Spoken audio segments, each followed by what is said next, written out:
What would you do if your own son and daughter-in-law laughed at you, tried to erase you, and even plotted to throw you into a nursing home only to discover you were the one holding the deed to their $64 million dream? I'm Helen Cartwright, and this is the story of how silence became my greatest weapon. Trust me, you don't want to miss how it all unfolds. Subscribe now, hit the bell, and follow along because the moment of truth will leave you speechless. The year was 2019, and the glass-walled office of the high-rise on Bay Street in Toronto glimmered with the smug kind of wealth that had always felt like a stranger to me. At 67, I had lived long enough to know how fast fortunes turned, how quickly family loyalty dissolved when numbers with too many zeros were placed on paper. That morning, I sat at the edge of a conference table polished to a mirror's shine, clutching my leather bag like a lifeline. My son Adrian, 38, carried himself with the impatience of a man convinced of his own brilliance. His wife, Clara, 10 years younger and twice as sharp in her cruelty, had perfected the art of making me small in public. "You're not on the $64 million deed, Helen," she said, her voice coated with honey for the benefit of the onlookers. Then, lowering it just enough for me alone, she hissed, "$64 million? Are you delusional? Or shall I sign you up for a nursing home or a psychiatric ward? Pick one." Her hand shoved against my shoulder, hard enough to tip me off balance. My palms slapped the cold marble floor before I could catch myself. Gasps fluttered like trapped birds around the room, but no one rose to help me. The sound of my bag hitting the ground reverberated, louder than her voice, louder than my son's indifference. The realtor, a man in his 50s with hair slicked so perfectly it gleamed beneath the recessed lighting, froze mid-step. His pen hovered over the closing folder, its golden clip glinting with the weight of $64 million.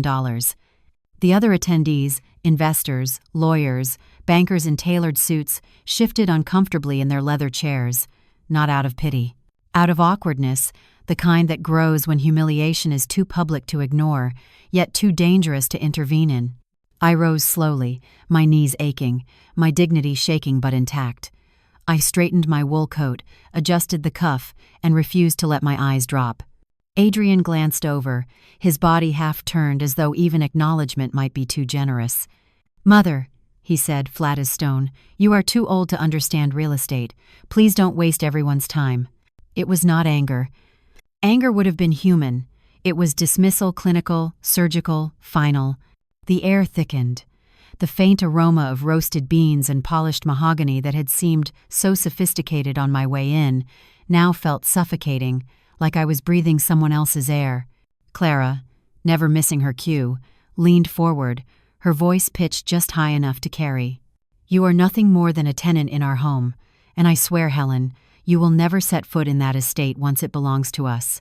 The scrape of the chair she had dragged across the marble still clanged in my ears.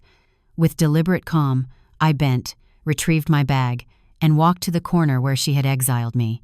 The spot was dim, tucked away from the sunlight that streamed through the glass walls. The warmth that lit their faces never touched mine. I set my bag down, folded my hands neatly in my lap, and looked straight at the contract they thought would crown them victors.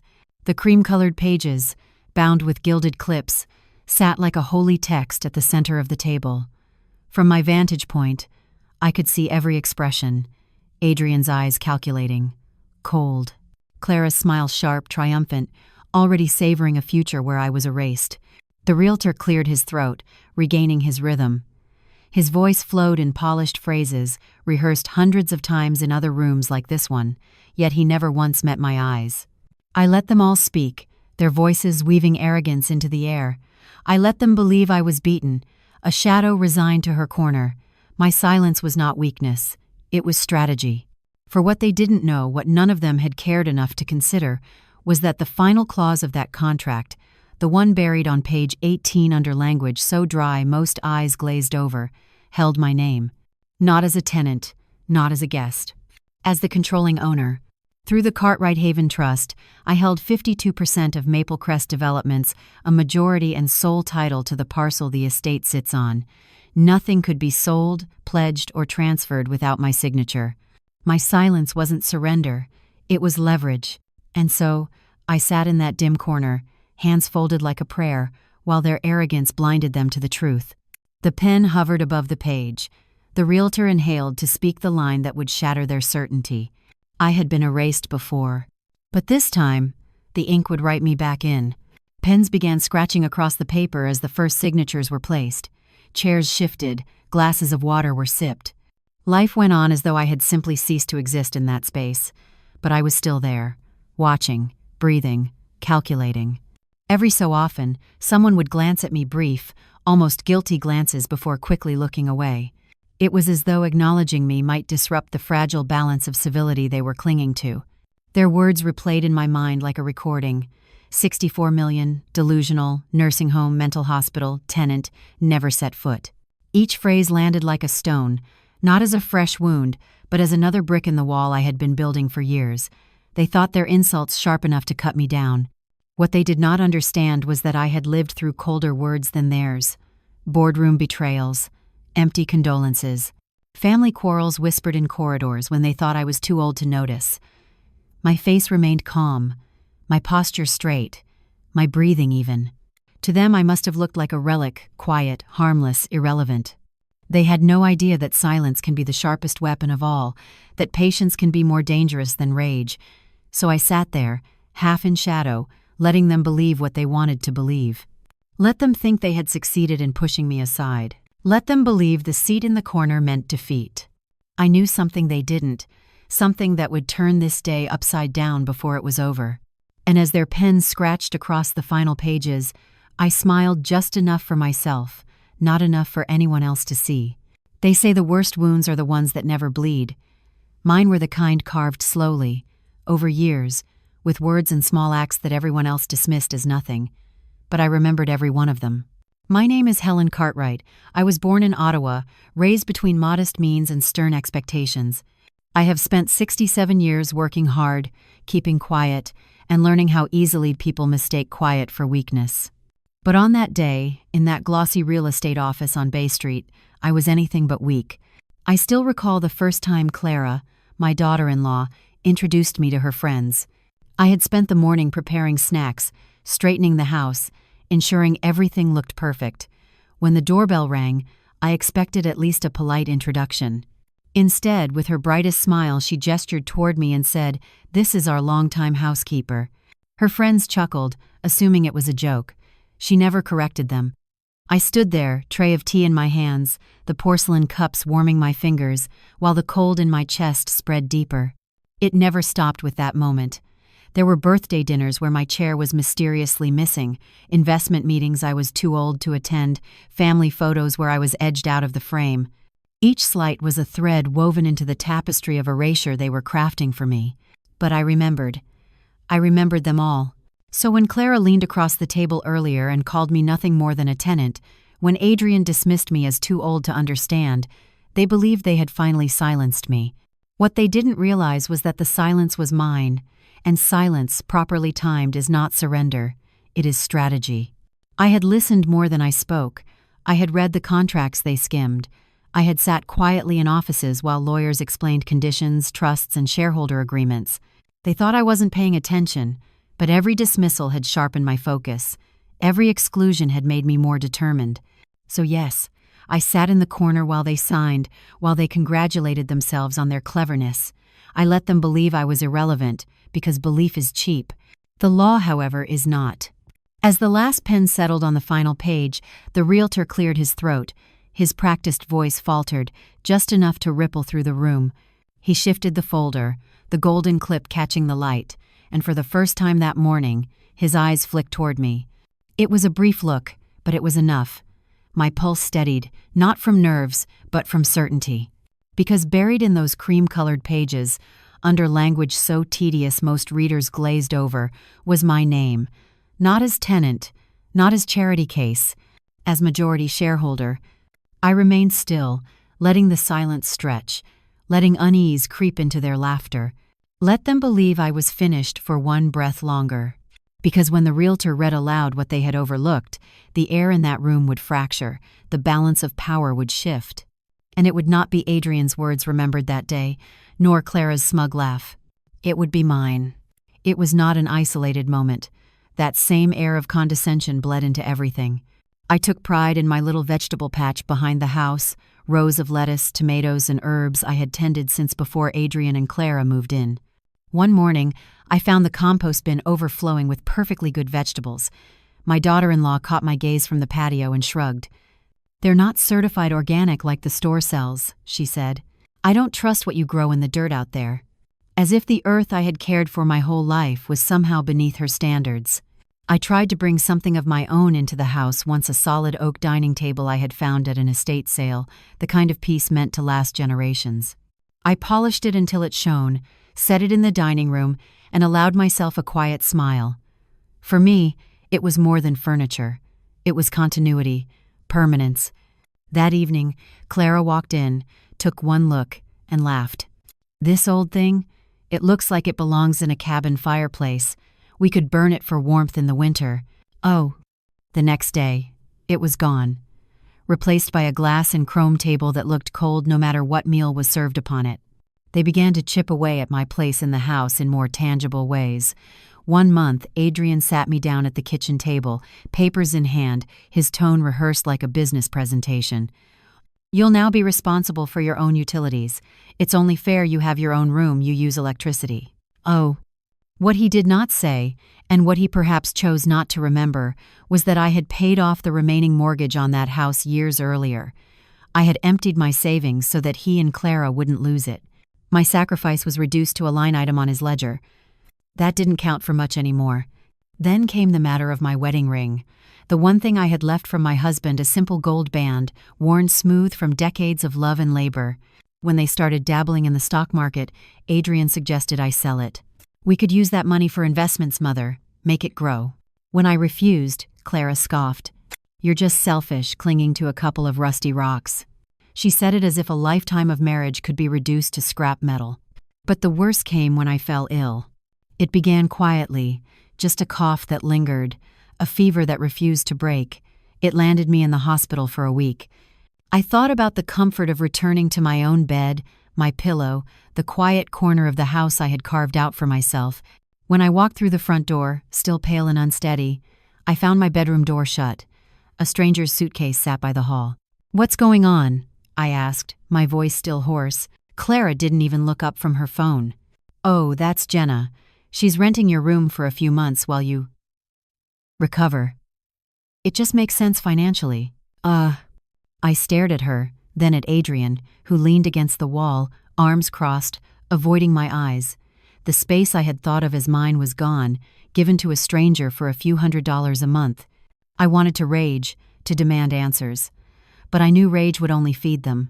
So instead, I stepped into the guest room, set down my bag, and said nothing. Silence was my shield, but it was also my weapon. Every dismissal, every insult, every act of erasure was catalogued in my mind, not as wounds but as evidence. They mistook my quiet for surrender, not knowing I was taking note of every detail, every slight, every betrayal. For years, I had held their lives together with unseen threads, my savings, my labor, my sacrifices. They cut at those threads, convinced the tapestry would still hold. They never realized I was weaving something else entirely, a record of every debt, every condition, every legal clause they chose not to read. By the time I returned from the hospital, they thought I had nothing left. No strength, no voice, no claim. What they didn't know was that I had already put my own plans in motion. Conversations with lawyers they never bothered to meet. Documents drafted while they were too busy admiring themselves in glass-walled offices. Clauses buried where arrogance would keep them from looking. That evening, when I lay in the narrow bed of the guest room, I stared at the ceiling and thought of my husband's voice. "Patience, Helen. Patience builds foundations that arrogance will never see crumbling beneath them." And so I waited. Waited for the moment when their confidence would blind them completely. Waited for the day when a pen stroke and a lawyer's voice would strip the smirk from Clara's face and the indifference from Adrian's. Because they believed they had pushed me out of my home, my life, my family, but I had been building a return no eviction could erase. "Oh," Clara said casually, as though explaining why she had changed the curtains. "We decided to rent out your room. The extra money helps with bills. You can stay in the basement for now." The basement. Unfinished concrete, cold even in July. "You rented out my room while I was in the hospital?" I could hardly get the words out. Adrian appeared in the kitchen doorway, arms folded. "It's not a big deal. That rent money helps us feed one less mouth. You should be grateful." Grateful for being treated like an unwanted tenant in the house I had once saved? That night I lay awake in the basement, the hum of the water heater my only company. Above me, laughter floated down through the floorboards, the scrape of chairs, glasses clinking, Clara's bright laugh weaving through it all. They had guests over, dining in the rooms that once felt like home. Every slight, every insult, every theft of dignity replayed in my mind like an old reel of film. I said nothing. I have learned that sometimes the strongest thing you can do is remain silent. But silence does not mean forgetting. Not one word, not one act. Every memory was stored away, not as bitterness, but as a ledger, a record of debts that would, one day, be settled. When my husband passed away, grief was a fog that refused to lift. I moved through the days in slow motion, sorting through his clothes, his papers, the remnants of the life we had built together. Among those papers, tucked neatly in a folder, was his life insurance policy. Adrian had mocked his father for keeping it, said it was a waste of money for a man on a fixed income. But my husband had insisted, "It's for when the unthinkable happens, Helen." The unthinkable had happened. A month later, the check arrived. Crisp, impersonal, just numbers on paper. Adrian and Clara never asked about it. They never even mentioned it. Perhaps they assumed nothing was left, or that if something did arrive, it was barely worth noting. I kept it that way on purpose. They assumed whatever I had would be small, insignificant, easily dismissed. They were wrong. The policy was more than enough not only to protect me, but to make a move they would never see coming. I thought of my husband's voice, steady even in his last days. "Use it wisely, Helen. Don't waste it on them. Build something they cannot touch." So I did. I contacted Ruth, my oldest friend from childhood. We had not spoken regularly in years, but I knew one thing about her. Ruth was discreet. She had gone into finance after university, building a reputation for managing portfolios for clients who valued privacy above all else. I called her one morning in August. The salt of years was in her voice, but her wit was sharp as ever. "I want to set up a trust," I said. "Not here. Somewhere with strong protection laws. Something airtight. Something even my family can't connect to me." Ruth didn't ask why. She just asked, "How much?" Within 6 months, the trust was established. On paper, it was Ruth's entity. In reality, it was mine, shielded by layers of documentation and statute. The money flowed into investments that grew steadily, quietly. I lived as though nothing had changed. I still paid the bills Adrian shoved my way. I still endured Clara's thin smiles and sharp barbs. They thought I had nothing. That belief was my shield. The basement nights were cold, but not unbearable. The water heater's hum became a rhythm I measured my resolve against. Above me, Clara redecorated the house with glass and chrome, chasing a style as brittle as her laughter. Adrian followed, convinced of his own cleverness, blind to how fragile their world was. I began to write things down. Not diaries, ledgers, lists of words they had used, decisions they had made, debts they had forgotten, a chronology of contempt. Every line was a reminder that silence did not mean surrender. When the winter came, Toronto's streets glittered with ice. I walked in my heavy coat, unseen among the crowd, while in my pocket was the key to the bank box holding the documents Ruth had prepared. Legal ownership, titles, agreements. All the pieces of the life they thought they controlled already sliding out from under them. They still believed they had reduced me to a basement corner. But the truth was this: I was no longer living under their roof. They were already living under mine. Through that trust, Ruth and I began buying shares in various companies, never enough at once to draw public attention. One of those companies was the very firm that would later develop the $64 million estate my son and daughter-in-law were now so desperate to claim. Not enough to run the company outright, but more than enough to influence its most important decisions. The opportunity to weave the next thread in my plan came when Adrian and Clara started talking about moving up in the world. They had their eyes on the estate prestige, status, everything they thought they deserved. But they didn't have the liquid cash for the deposit. I let Ruth handle the loan through the trust, drafting a contract with terms so specific they would never notice the trap until it snapped shut. The agreement was simple. The trust would provide the initial deposit for their purchase. If the trust declined to release the remaining funds at any point, the entire deal would collapse, and they would forfeit their deposit to the seller. Adrian skimmed the paperwork. Clara pretended to read it. Neither of them saw the hooks buried in the language. Why would they? In their minds, it was just some anonymous investor helping them make the deal happen. From that day on, I watched from my quiet corner of the house as they strutted around, making plans, telling friends about their estate. They hosted wine and cheese nights in the living room, parading their vision of a life they hadn't yet earned. They believed the money was already theirs. I kept my head down cooking my own meals, tending my tiny garden out back, playing the role of the harmless old woman. The more they believed in my helplessness, the more freely they revealed themselves.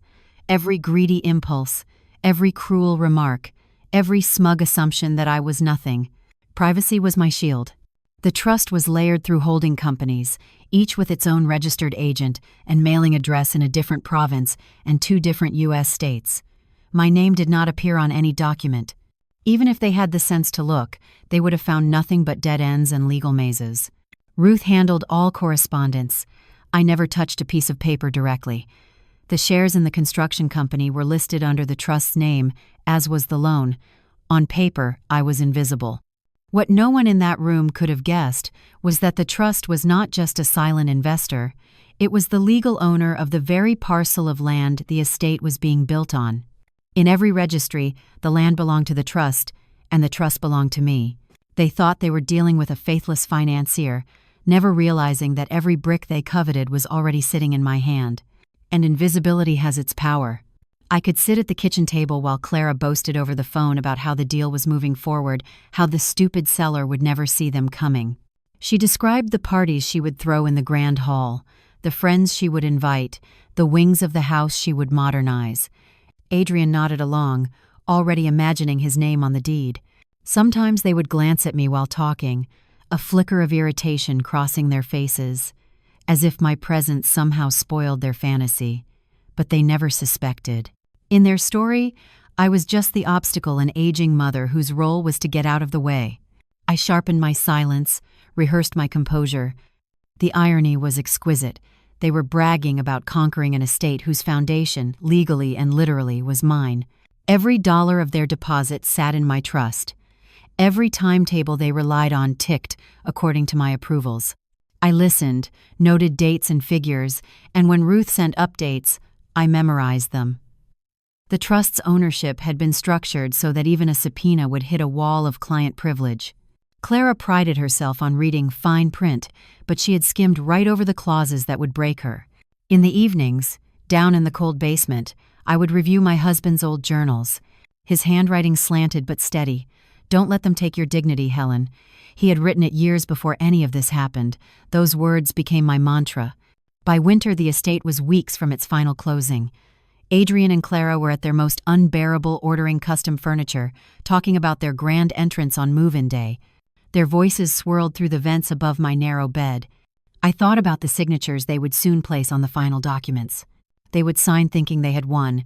They would sign thinking I was a relic to be tucked away. And then, at the closing table, when the realtor reached the clause they had ignored, they would learn the truth. Not from my mouth. From the lawyers. Because the most devastating blows are not shouted. They're read aloud in quiet rooms by people in suits. And on that day, at last, they would realize that I was never their tenant. I was their landlord. I could hear Adrian on the phone telling his friends they'd soon have more space than they knew what to do with, that he might even let me stay in a guest room if I behaved myself. I could listen to them lay out plans for tearing down parts of the house I loved in the promotional photos they sent to friends. And all the while, I knew that none of it would happen without my signature. I played the part so well that sometimes even I almost believed it, that I was just an old woman waiting quietly for life to decide my fate. But late at night, I would sit at my small desk in the basement, looking over the monthly reports Ruth sent me. I saw every dollar moving through the construction company. I knew every delay, every change order, every financial hiccup, and I knew that if I decided not to approve the final release of funds, the whole deal would crumble like a sandcastle under a rising tide. So I waited. I kept my silence, let them think I was irrelevant, let them believe they had me shoved into the far corner of their lives. Because when the moment came, and it would, every insult, every slight, every act of greed would be answered, and they would never see it coming until it was far too late. Clara's voice turned syrupy sweet, the kind of tone she used on waiters when she wanted something for free. She slid a neat stack of papers across the table toward me, her manicured fingers tapping the top sheet as though she were sharing a secret. "Go on, just sign here quickly," she said, smiling wide enough to show every polished tooth. "That way your son won't have to worry about any of this boring paperwork." The papers were crisp, expensive stock, the black ink still smelling faintly fresh. I glanced at the heading in bold type, "Permanent Power of Attorney." A smaller line underneath spelled out what they really wanted: full, irrevocable control over the parcel of land my name still occupied in the records. In their minds, I was just a decorative placeholder, a signature they needed to clear the last obstacle between them and the estate. I felt Adrian move closer, his shadow falling over my shoulder. He bent down, close enough that I could feel his breath warm against my ear. "If you don't sign," he murmured, his voice low so the others wouldn't hear, "consider this the end of whatever relationship we have left." For a moment, I let my gaze linger on the neat lines of the text, my fingers resting lightly on the corner of the page. Then I turned it over, slowly, placed it face down on the table and folded my hands over it. My eyes met his, calm and steady. I did not say a word. The silence spread quickly. The lawyer at the end of the table cleared his throat, glancing between us. The realtor shifted in his seat. Even Clara's confident smile flickered for a second, like a candle in a draft. They had expected meek compliance, the easy stroke of a pen, an old woman grateful to be included in the deal. Instead, they were met with stillness. I thought of my husband's voice again. "Patience, Helen. Patience builds foundations arrogance cannot see." I had built my foundation. Adrian straightened, his jaw tightening. "Mother, don't make this difficult," he said louder now, for the room to hear. "We're just trying to secure our future. You don't even understand these documents." I let the words wash over me, the same dismissive tone he had used 100 times. Clara reached for the papers again, but I kept my hands over them. "I do understand them," I said finally, my voice low but clear. "Better than you think." The room stilled. Even the lawyer stopped flipping pages. I pushed the papers back toward Clara, still face down. "I'm not signing," I said. Clara's smile cracked, revealing a flash of something colder underneath. Adrian's face darkened, a mixture of disbelief and irritation. "You'll regret this," he muttered. But I had already decided. This was no longer about regret. It was about the moment I had been building toward for years. The trust, the shares, the land, the quiet network of protections Ruth had woven on my behalf. I folded my hands in my lap and met each set of eyes at the table, one by one. "If you have business to finish," I said, "go ahead. I'll wait."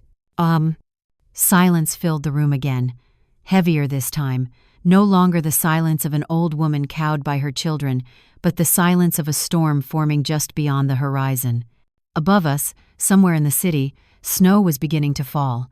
In that glass-walled conference room on Bay Street, the temperature seemed to drop with it.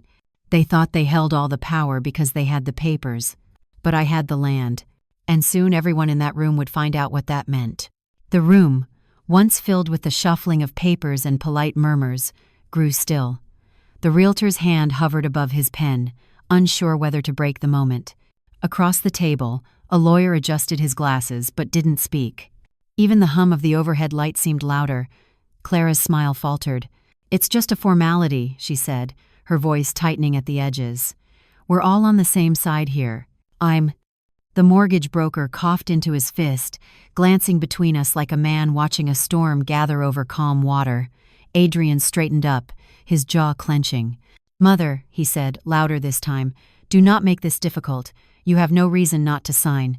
I leaned back slightly in my chair, letting the paper sit untouched in front of me. I could feel the weight of every gaze pressing on me, urging me to pick up the pen, to bow to the pressure, but I had carried heavier burdens than this, and I had learned that sometimes the most powerful thing you can do is wait. "Perhaps she needs someone to explain it to her," Clara suggested, turning to the realtor. Her voice carried that brittle edge again, the one she got when she was 2 seconds from snapping. "She's not used to these kinds of transactions. Maybe if someone spelled it out in simple terms." I raised one hand slightly, and the room went quiet again. I didn't need their explanations. I didn't need their reassurances. I knew exactly what they wanted from me, and I knew exactly how long I had been planning for this moment. The air felt thick, heavy with anticipation and impatience. The papers lay between us like bait in a trap, but it wasn't my foot caught in it. I watched Adrian's expression shift from confidence to irritation, then to the faintest flicker of doubt. Clara tapped her nails against the table, each click sharper than the last. Still, I did not move. The tension in the room was a living thing, pressing in from all sides when the door at the far end of the conference room swung open. Every head turned. 2 men stepped inside, their polished shoes silent against the marble floor. One I recognized immediately, the project director for the estate's development. The other was the company's lead attorney, a man whose suits were cut so perfectly they seemed almost unreal. The project director walked straight past Adrian and Clara, without so much as a glance, stopping at my side. He inclined his head slightly, a gesture of respect I had not seen from anyone in this room until now. "Mrs. Cartwright," he said, clearly enough for every person present to hear, "we have prepared the final contract, according to your instructions. If you do not sign, this entire transaction will be canceled immediately." For a heartbeat, the room froze. Clara's mouth opened, then closed again. Adrian blinked as if he hadn't understood. The realtor's pen slipped from his fingers and rolled across the table. "My instructions?" Adrian stammered. His voice cracked, a boy's voice trapped in a man's body. The attorney set a thick folder in front of me. "For the record," he said evenly, "the Cartwright Haven Trust is the majority owner of Maple Crest Developments, 52%, and the sole registered owner of the underlying land. Without Mrs. Cartwright's approval, this transaction cannot proceed in any form." Clara's face went pale, the polish of her confidence shattering like glass. "That's not possible," she whispered. "She doesn't even understand half of—" "She understands perfectly," the attorney interrupted. He didn't look at her. He looked only at me. I unfolded my hands, resting them lightly on the cover of the folder. For the first time in years, I didn't feel invisible. Every eye in the room was on me, but not with pity, with recognition. Adrian's face twisted with disbelief. "You mean to tell me," he said, voice rising, "that all this time—" "All this time," I said quietly, "I was not the tenant in your home. You were the tenants in mine." The words landed with the weight of stone. Clara's jaw tightened, her hand trembling against the polished chrome of her chair. The mortgage broker shifted uncomfortably. The realtor busied himself with papers he no longer needed to touch. I slid the contract back toward the attorney. "I'll review the final terms," I said. "If they are satisfactory, we will proceed. If not, the deal ends here." The project director nodded. "Of course, Mrs. Cartwright." Clara shot to her feet, her chair screeching against the marble. "You can't do this," she hissed, voice breaking. "We've already—" "You assumed?" I cut in, calm and steady. "And assumptions are expensive." Adrian looked at me then not as a son looks at his mother, but as a man suddenly aware of the power he had underestimated. His lips parted, but no words came. I gathered my bag, slid the folder inside, and rose. The silence was no longer theirs to give me. It was mine to command. Her perfectly shaped eyebrows drew together as though she had misheard him. "According to her instructions?" Clara repeated, her voice climbing half an octave. "What do you mean, her instructions?" The attorney stepped forward, placing a slim leather folder on the table in front of me. His tone was professional, but there was no mistaking the undercurrent of deference. "Mrs. Cartwright is a co-owner of the development company," he explained evenly, "and the sole legal owner of the parcel of land on which this property is built. Without her signature, no sale can proceed to any buyer, regardless of contract status." The words landed like stones dropped into a still pond. I saw it in Adrian's eyes first.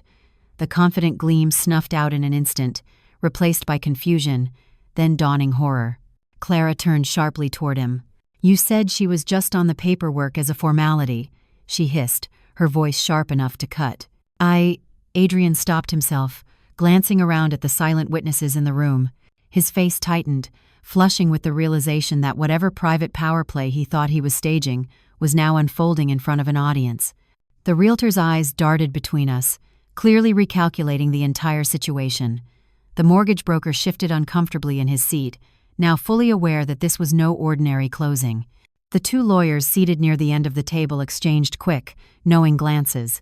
I let the silence stretch, just long enough for it to feel heavy. Then I reached out and placed my hand on the leather folder. "It seems," I said softly, "that some of you have misunderstood my role here." Clara's composure cracked. "You can't," she began, but the project director cut her off with a small, polite smile. "She can," he said simply. "She can do exactly that." I looked down at the documents laid out before me. They were the culmination of years of quiet maneuvering, shares acquired one at a time, contracts written in careful language, layers of ownership that kept my name invisible until the moment I chose to reveal it.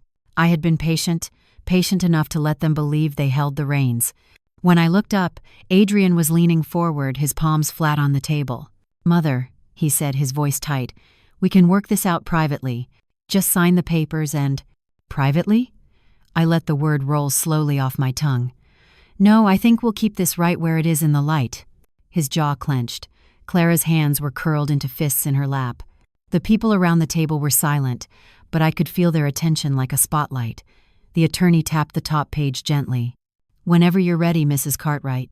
I could have signed right then, but I didn't. Instead, I let my fingers rest on the pen, my eyes moving deliberately from one face to the next, my son's desperation, my daughter-in-law's fury barely contained, the faint curiosity in the strangers who now realized they were witnessing the unraveling of someone's perfect little scheme. For years, I had been the quiet shadow in my own family, erased by dismissive words and careful humiliations. They had mistaken my patience for weakness, my silence for surrender. But silence is not surrender. Silence is strategy. And in that moment, with every eye fixed on me, I decided they would learn the difference. I lifted the pen slowly, not to sign, but to turn the page back toward the attorney. "These terms," I said, my voice steady, "stand as written. I will not delegate my rights. I will not grant power of attorney, and I will not be erased." The room held its breath. Adrian's lips parted as though he might argue, but the words caught in his throat. Clara looked away, her jaw tight, fury radiating in every line of her face. I set the pen down gently, folding my hands once more. The decision was made. Not theirs, mine. For the first time in years, I felt the weight lift. The estate, the land, the deal, it all stood balanced on my word alone. And I had chosen to speak. Don't miss the next part of this story. Subscribe now, hit the bell, and join me as we uncover how Helen's quiet patience became her greatest weapon. The best twist is still to come. "Not yet," I said finally, leaning back in my chair. "I think I'd like to take a moment." And in that moment, with the truth laid bare on the table between us, I watched their certainty collapse. It was the first time in years I felt the weight in my chest lift. I pulled my chair back toward the center of the table, the legs scraping deliberately against the polished marble. Every head in the room turned to follow the sound. Adrian shifted uncomfortably. Clara sat rigid, her hands gripping the armrests of her chair as though the steel beneath her manicure might keep her steady. I met her eyes and let the silence stretch before I spoke, calm but carrying to every corner of the conference room. "You're right," I said. "I have no name on anything yet.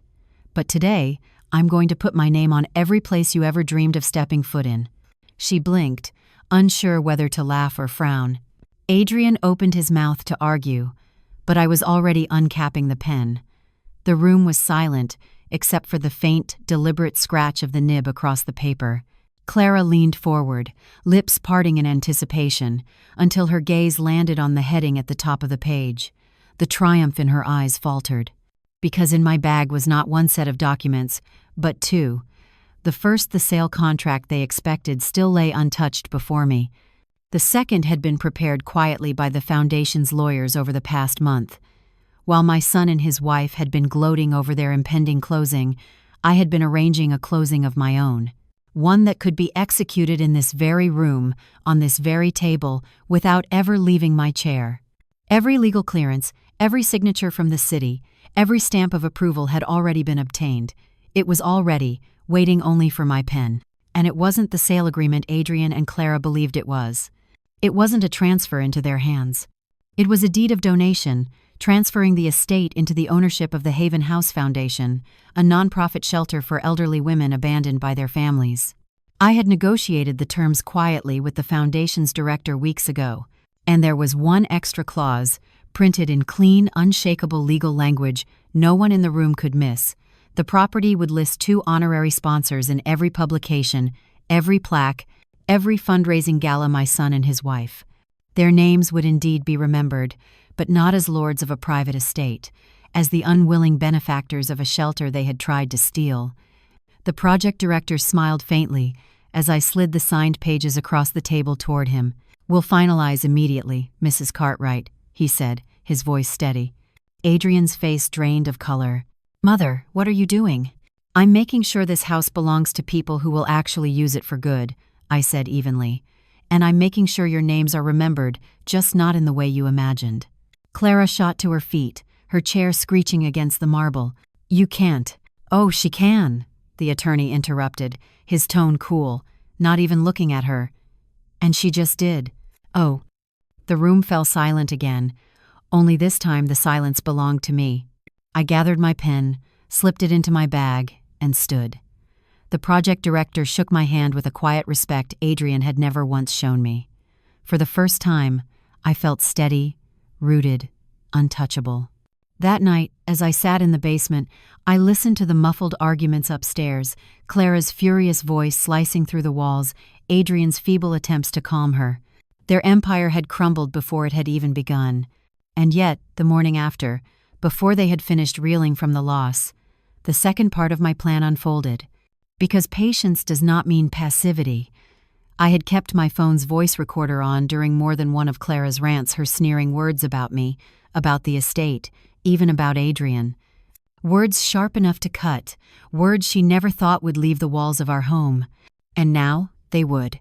One particular gem stood out, a recording of Clara laughing to a friend over wine, saying, "The moment the papers are signed, I'm shipping the old woman straight to a nursing home." That single sentence had been quietly passed to a local journalist I trusted. Ontario, unlike some provinces, allowed for one-party consent in recordings.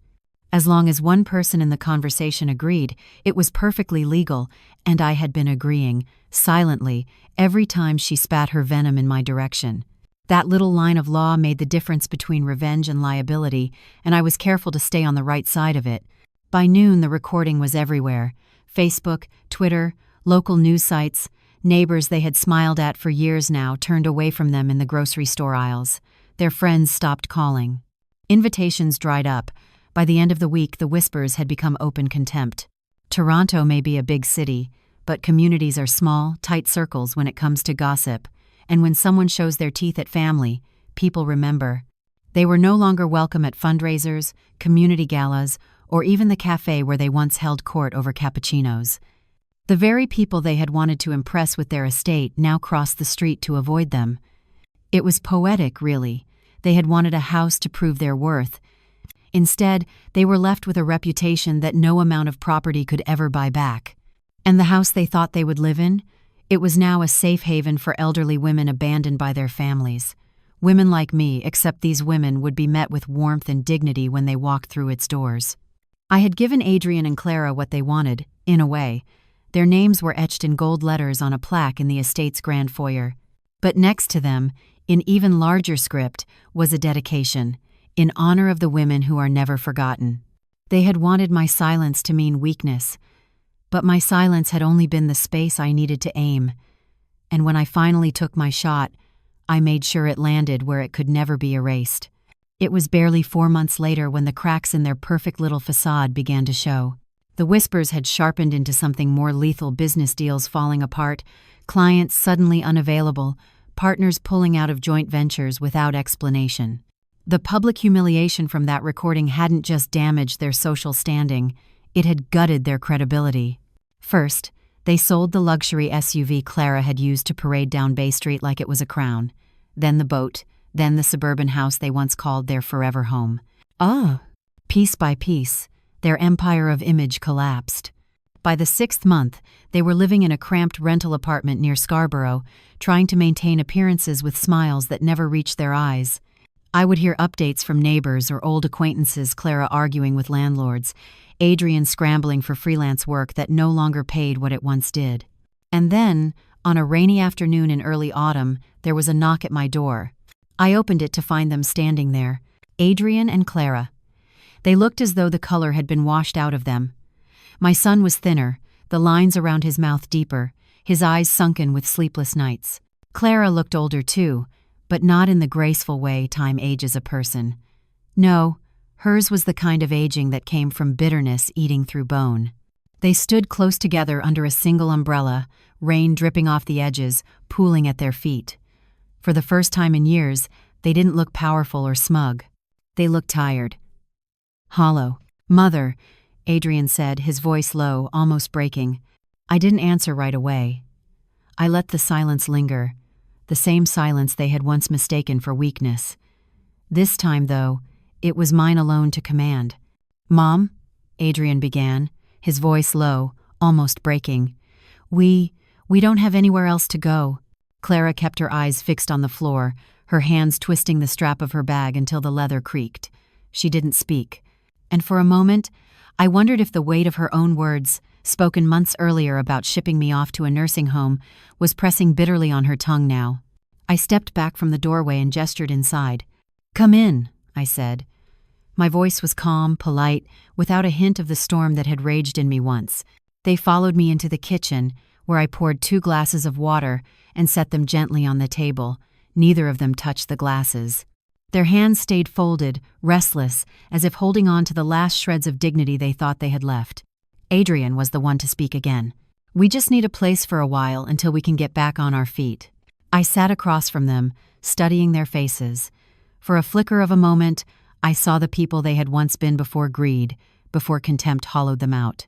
My son's boyish earnestness, Clara's sharp wit when it was used for charm instead of cruelty. But the flicker died quickly, and the faces before me were strangers once more.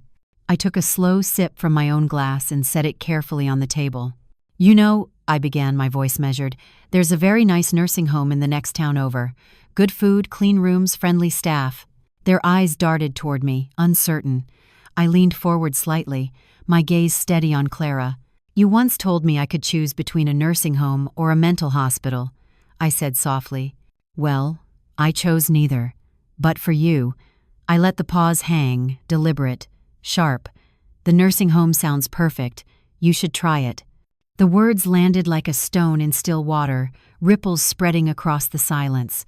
I saw them both flinch, not because they didn't understand, but because they understood all too well. It was Clara's own phrase, mirrored back with precision, an arrow returned to the archer. Adrian's lips tightened, his jaw working as though he wanted to speak but couldn't find words that wouldn't shatter. Clara's eyes finally lifted to meet mine, and for the first time since I had known her, she had nothing to say. They stood slowly, the scrape of their chairs against the tile loud in the quiet kitchen. There was no argument, no plea, no attempt at justification, just a shared understanding. This door would not be opening for them again. When I walked them to the porch, I noticed a few neighbors outside leaning on fences, pretending to prune hedges, lingering longer than usual at their mailboxes. They weren't pretending to ignore what was happening. They were watching my son and his wife walk down the path, their shoulders slumped, disappearing into the gray drizzle. I stood there until they turned the corner, the sea wind cool against my face. My hands were steady, my voice had been steady.